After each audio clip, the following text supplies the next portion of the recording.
Visite éclair de Barack Obama en Afghanistan, un an jour pour jour après l'élimination d'Oussama Ben Laden.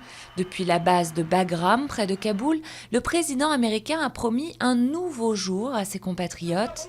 Quelques heures après, les talibans ont attaqué une maison abritant des étrangers dans le centre de Kaboul, faisant au moins 6 morts.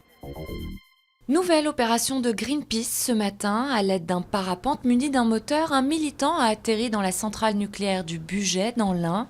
Objectif, adresser un message au candidat à la présidentielle qui nie le risque du nucléaire. En décembre, des militants de Greenpeace avaient déjà réussi à s'introduire dans 2 autres centrales. Les cortèges du 1er mai ont rassemblé beaucoup de monde quelques jours avant le second tour. 316 000 personnes ont manifesté dans toute la France, selon le ministère de l'Intérieur, soit 4 fois plus qu'en 2011. La CGT, elle, fait état de 750 000 personnes dans tout le pays.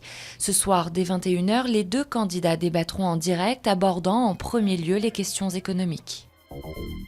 Nouveau meurtre à Marseille. Un homme a été tué mardi soir par une rafale de Kalachnikov alors qu'il circulait en voiture dans les quartiers nord de la ville.